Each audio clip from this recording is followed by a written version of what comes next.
Hi YouTubers!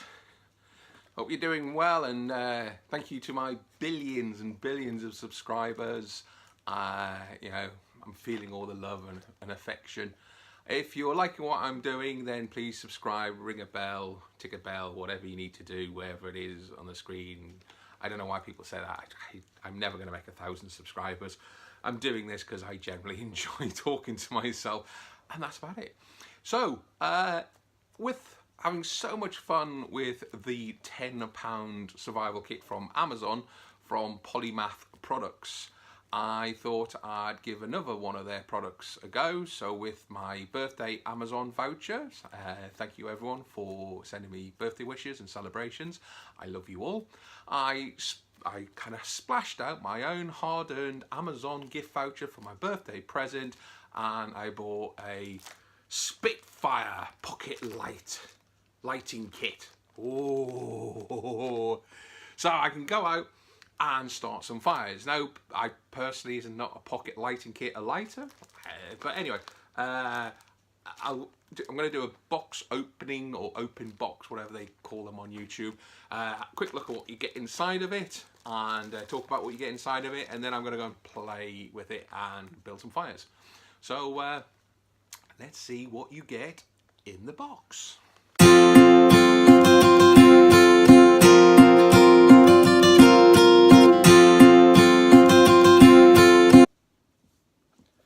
Hi, so what do you get in the box for the Polymath Products Spitfire Pocket Lighting Kit? So you get the box over there, very lightweight, light, not waterproof in any way. Not sure you need it to be waterproof, but certainly it's strong, robust, maybe a bit thin, but you just need it to hold the kit. You're actually buying the kit. The instructions, and what I like about these instructions is they're made for the kit. Now, they've not just cut and pasted from the internet. There's some photographs, there's some hand drawings, there's a lot of good advice about fire starting. So if you're completely new, it explains the fire triangle, which we'll talk about in a bit. It explains some little techniques, some tips and tricks for building a fire. So if you're totally new and you've never built a campfire before, there's enough information in the kit to get you started. So you also get one of these bellows. Now, if you've not used one of these before, they are a godsend. I've got one for my fire kit, and I bought this kit here basically because I wanted some spares for my fire kit, and the price just seemed correct. And these, instead of climbing down on a wet floor on your hands and knees, sticking your face in a fire and just blow to kind of get the embers going a bit more, you just stick this in, give it a blow, and you can really light the fire quite simple. And this is enough to kind of, so you don't have to get down on your hands and knees and get your face right into the fire. I've used mine a few times. I love them. I don't know how I survived without them. I'm quite new to the concept, and they're highly recommended. Makes life so much more easier, and I'm too old to be kneeling down on wet floors, sticking my face in a fire, blowing and getting all the soot in my face. The other thing is the ferro rod, and I saw the pictures on Amazon, and I wasn't 100% sure it was all ferro. You've got to be careful sometimes with the cheaper ferro rods that look really thick and chunky, and you actually get them, and what you get, it's plastic with a very small slither of ferro rod. This is all ferro rod. This is big and chunky. That should last you some time. I don't know what I can use to kind of show you the size. It doesn't even fit in the sharpener. This is what I was kind of looking for. When I was doing the review of the survival tin, what I was trying to say, and then I got slightly surprised by the size of the spark and burnt my lovely velvet pad here. When you buy these rods, they're coated by an oxy kind of coating to protect the actual ferro rod. Ferro rods will deteriorate in damp conditions and with the air. So these are coated so they can sit on a shelf in a supplier's for forever, or sit in your kit until you need it. So I'm going to test this, but I'm not going to test it on my velvet mat. I'm going to take it outside or maybe on the wood or something, because if that little ferro rod was anything to go by, this should kick out some really nice sparks once I've kind of got it going. But you see, a lot of people will buy a ferro rod, give it a scrape, it doesn't spark, so they think they're rubbish. You do need to remove the coating, and depending on how thick the coating is, sometimes it can take some scraping off, and you just got to scrape it off until you get to the silver bit, and then that should spark. Standard striker or spark, it comes with a measuring. I'm not sure why you would ever need to measure 50 millimeters. It has a bottle opener, which is very important, your bottle opener. So you've got your pocket fire kit, you have a beer, you don't have a bottle opener, boom, look, you've got a bottle opener. I think they're just a nice little novelty, having a bottle opener on it, but again, it's nice to have. So you get a magnesium pencil sharpener. Now, I haven't seen in the instructions, but I wonder if the fact that it's magnesium, could you scrape some of it off and use it to light a fire? I'll test that when I take the kit out into the woods to test. Then we get to the tinder and the kindling. Here's your tinder, and your tinder's the kind of thing that's going to catch the spark. And the idea is you kind of fluff it up a bit, kind of open it up, open the teals. The fact that it's wax just means it can get damp, and it's not a problem. You kind of fluff it up a bit, and then that should get a spark. And then you use this as your kindling. So you put some shavings on there, get a handful of shavings. The idea is and I'll do this outside, we'll do a proper test, but the idea is you get some shavings into your little tub here, get a bit of a pile, get this burning, get this lit, get your kindling on top, and your kindling is kind of the start of your fire.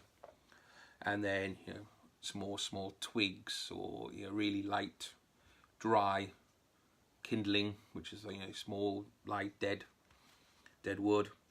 But then you get your fire building, and then you build it up with bigger and bigger fires. So within the kit, you've got, you know, everything's in the fire triangles covered.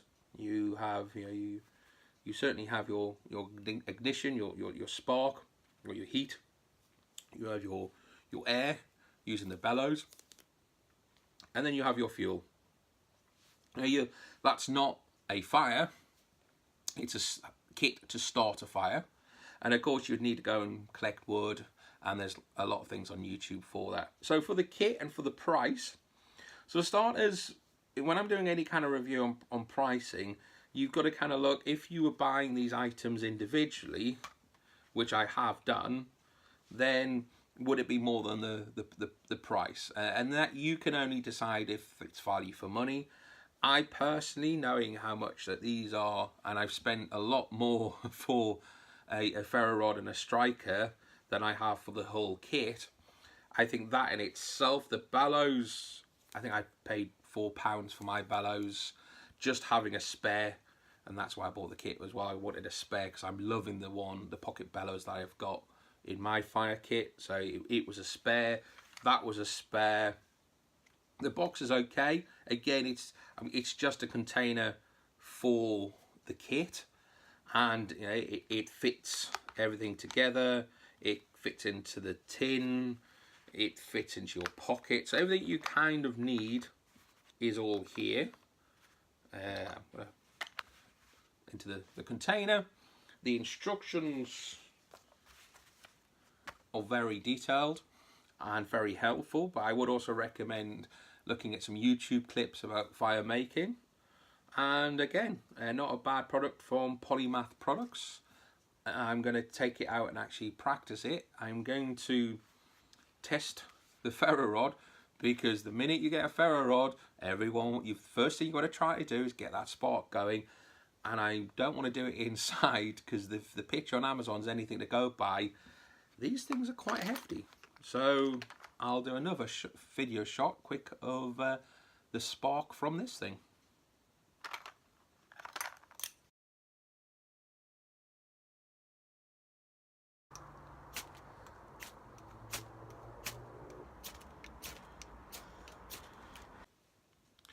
Wow, I'm so glad I didn't test that out on my velvet mat.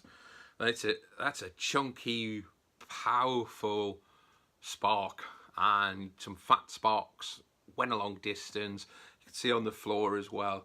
They were staying on the floor and they were lit. You know, it wasn't.